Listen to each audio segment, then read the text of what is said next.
talagang mag-aaklas na ang mga tao, susuporta na ang mga sundalo, at yun na, yung inaantay natin. Kasi ngayon, parang nagpapakiramdaman pa ang gobyerno tsaka ang Duterte. Si Senador Coco Pimentel kung totoong nasa bansa na ang ICC investigators para mag-imbestiga sa drug war ng Administrasyong Duterte. Pero hindi kumbinsido rito si Senador Bato de la Rosa. May pangako raw kasi sa kanya si Pangulong Bongbong Marcos. Nasa frontline ng balitang yan, si Mean Los Baños. My point is, ano sama nun? So what? Ito ang... Ngayon, sabi ko sa inyo, kaming Banateros Brothers, wala po kami sa tao. Nasa issue kami. Okay? Yung dalawang topic natin, sumusang-ayon ako kay Senator Pimentel. Sumang-ayon ako sa kanya dahil tama sa tingin ko yung sinabi niya. But this time, in my opinion, mali po si Senator Pimentel.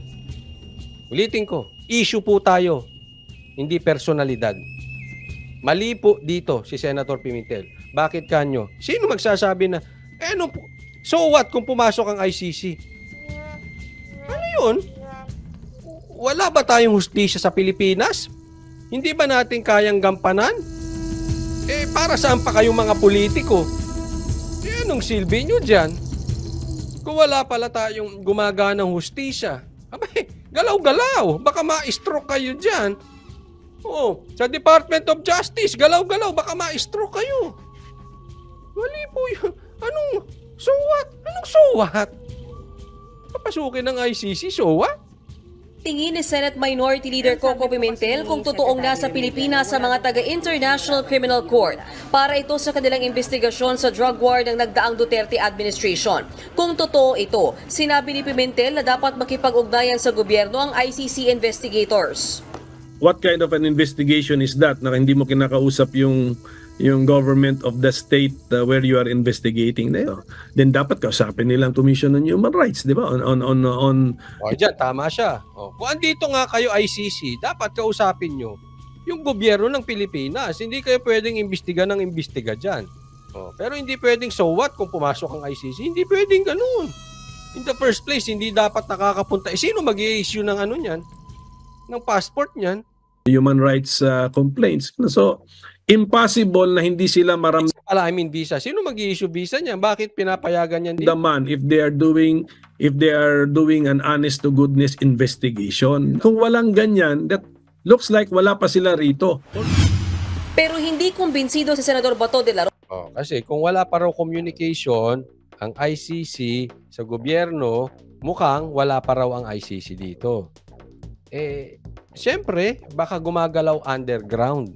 Hindi natin masabi kung andito na nga ICC o wala. Pero napapabalita, nandito na daw.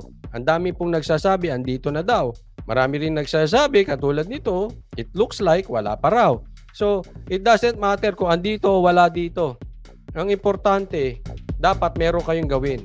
Huwag niyong hayaan na bastusin ng ICC ang gobyerno. Kayo ang politiko, kayong nakaposisyon, ipagbawalan nyo yan. Hindi pwedeng wala kayong gagawin.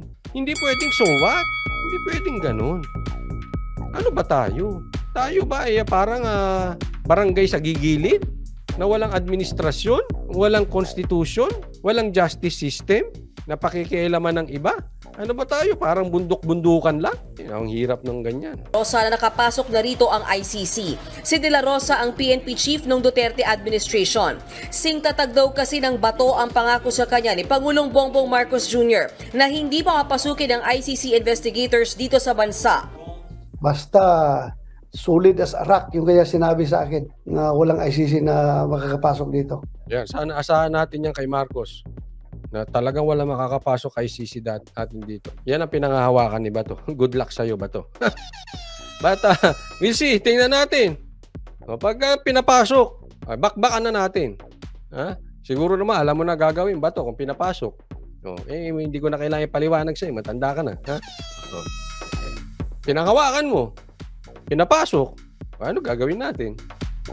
Nagtatanong lang, Senator Bato. Yan ang pinakawa ko. Naniniwala ko sa Pangulo.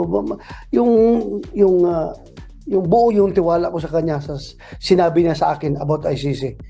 As of now, until now, buong-buo pa rin yung aking paniniwala sa kanya na hindi niya papapasukin yung ICC. Oras na maiba ang ihip ng hangin at payagan ng ating gobyerno na mag-imbestiga ang ICC sa loob ng bansa, mag-iiba rin daw ang tingin ng senador sa Malacanang.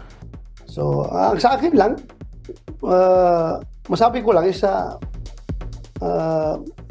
itong gobyernong ito is laban bawi kapag ganun. Itong gobyernong ito, pagka ganun, na pinapasok ang ICC, laban bawi. Hindi ka pa nasanay.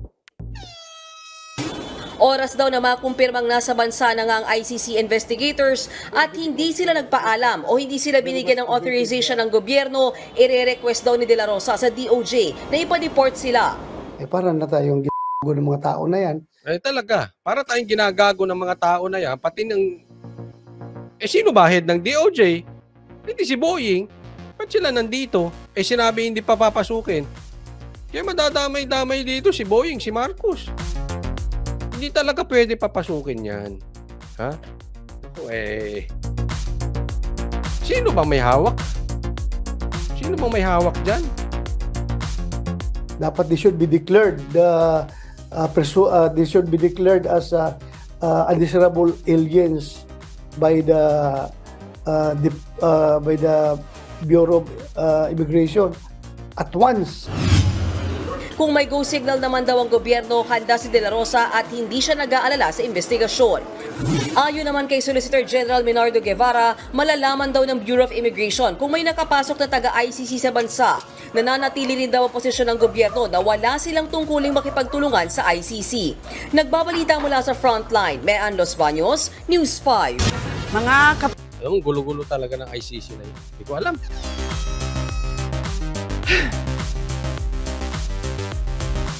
Pero sa tingin ko talaga kasi, ulitin ko po yung sinabi ko kahapon.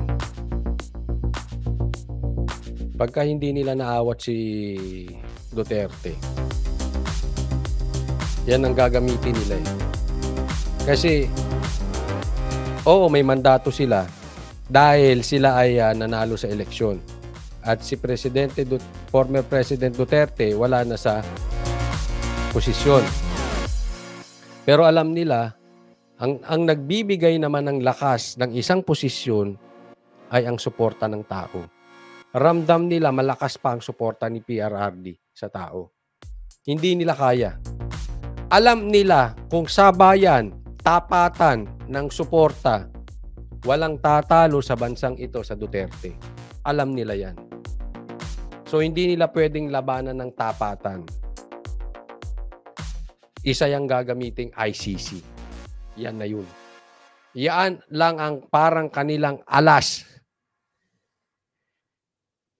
So siguro nakikiramdam sila kay PRRD kung may gagawing masama or patuloy magsasalita o baka mamaya ayaw nila makapasok sa Kongreso dahil malalaman yung detalye sa Kongreso, baka mamaya maging speaker pa yan tapos silang lahat. Yan ang problema doon. Paano mo aawatin ang isang Duterte na sobrang lakas? ICC. Ang problema, marami na pong nagbabalik-tarang mga sundalo. Tatandaan natin ang mga sundalo ngayon, bumabaliktad. At alam natin kung gaano kamahal ng mga sundalo si PRRD. In my opinion, pag nakapasok talaga ICC, magkakagulo. Kaya nga sa isang banda, well, pwede na rin. Okay na rin. Alam nyo kung bakit? Sa tingin ko, magiging maganda rin kung papasukin ng ICC. Matapos na yung inaantay natin. Palagay ko, yun na po. Yun na po yung matagal na nating inaantay. Talagang mag-aaklas na ang mga tao, susuporta na ang mga sundalo, at yun na, yung inaantay natin. Kasi ngayon, parang nagpapakiramdaman pa ang gobyerno tsaka ang Duterte.